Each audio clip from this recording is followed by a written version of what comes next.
morning to everyone.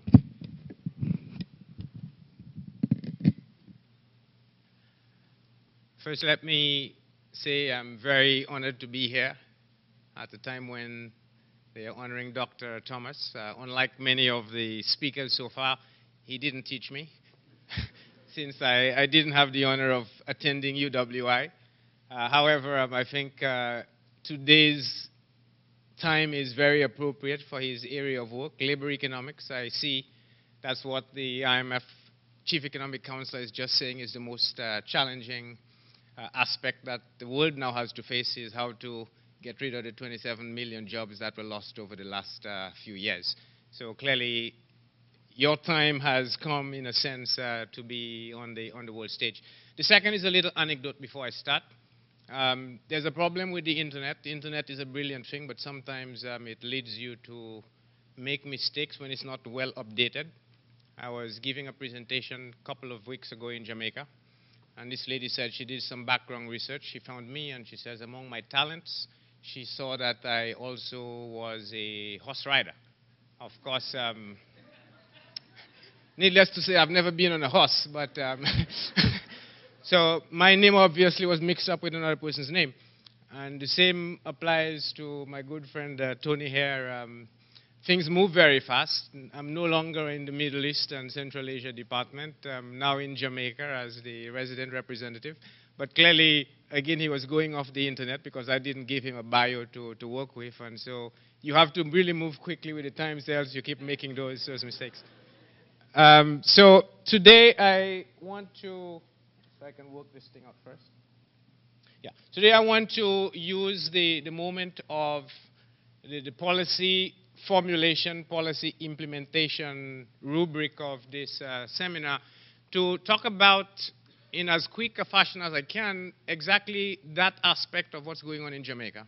Jamaica, as most of you know, is on a program with the IMF, and that means there has to be policy formulation, has to be policy implementation. I want to take off from where Professor Bourne more or less closed the morning's very, very appropriate introduction. In addition to all the things he said that needs to be done, I think we need to note two very key things. One is that policy has to be distinguished in terms of what you can and what you cannot do. That's one of the key elements that we need to observe. We may have as many abstract ideas, as many economically correct ideas as we want, but not everything is doable. The second is that there's no first best world in economics. You're always in a constrained environment, and you're making the best judgment you think. And that becomes a very critical part of the policy maker's toolkit. And the third is that no matter how well you plan it, there are always shocks, there's always uncertainty. We live in a world of uncertainty, so you keep being bombarded by things you did not anticipate, and you have to react to it. And so your job becomes triply difficult. So with those basic background in mind, I want to walk you through very quickly Jamaica before, Jamaica at the time of the standby arrangement, and Jamaica now, and where we see the problems going forward. And the reason why I'm doing this is to bring about the point that as you make policy, you are looking at the problem today, but it's a problem you've created in the past, and it's a problem you hope to fix in the future, given that you don't know where you're going, but you hope to be able to influence it. So there's the pre-standby Jamaica. Unlike Dylan, I like to say, where we started this morning, what is the reality? The reality of today is, if you look at this chart, Jamaica has been de-saving since 2000, in fact, before that. Jamaica had average growth of less than 1% in the last decade, maybe 1% in the last 2 decades. Fiscal deficits throughout, current account deficits throughout, unemployment, high interest rates, whatever you want to name it was bad, completely opposite to Alvin. Okay, he's in a world of luxury, all right? But bottom line here is that every year in 2000, you have been de-saving. What exactly does that mean? It means that the country as a whole is living on money, living on resources from the outside world. Okay? Now, simple put, your saving is what you earn minus what you consume. So it means you have two ways out of this. Clearly, you cannot continue to borrow forever. So you either have to grow your way out of it, earn more, or you have to reduce your consumption to help you within that particular time. Now, of course, there's a combination of those. The problem of what you can and cannot do becomes an issue of transition and an issue of choice. You can say, I can grow, yes, but you cannot grow by the turn of a switch. It takes time. You need to address various structural problems you have. You need to put in place various things to be able to grow. It's a longer-term issue, not a short-term issue. Can you reduce consumption? Yes, you can reduce consumption overnight because you can starve people until they die, and then you can always do that, okay? But the bottom line is you have now to make that choice between how you actually engineer a reduction and how you accelerate into a growth mode. And all I think policymakers try to do this in different degrees, some more successful than others.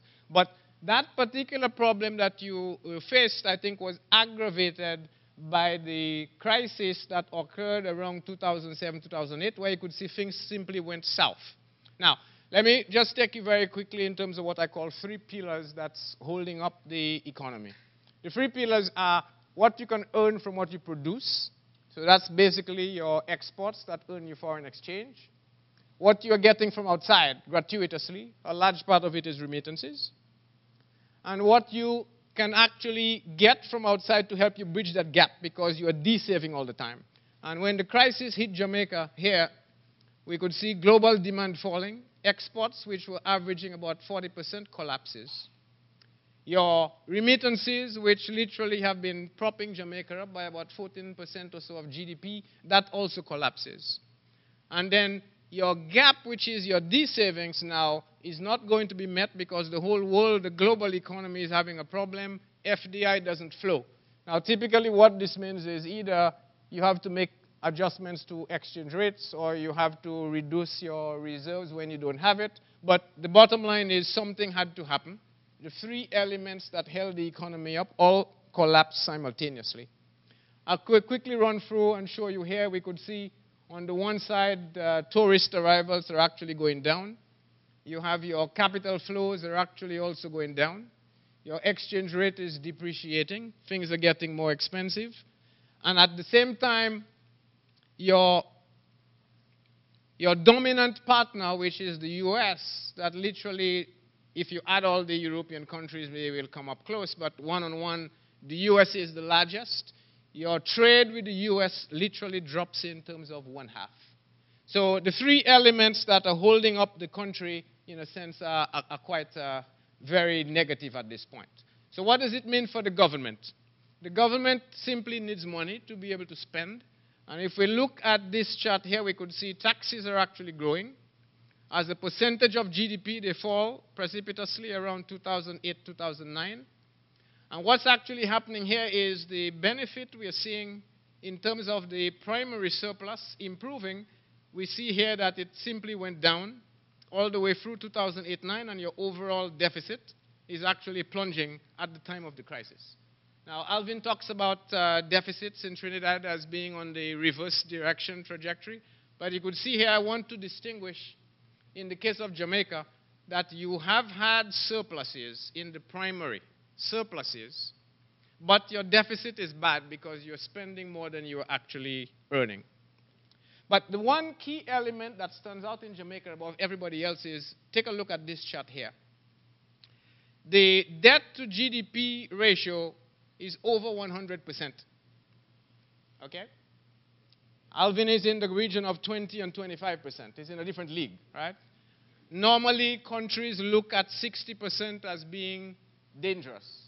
We are over 100% almost for the whole decade. Now, you take a look at your interest costs. Interest as a percentage of revenue earned is 70%. So 70 cents of every dollar that the government receives goes towards paying interest.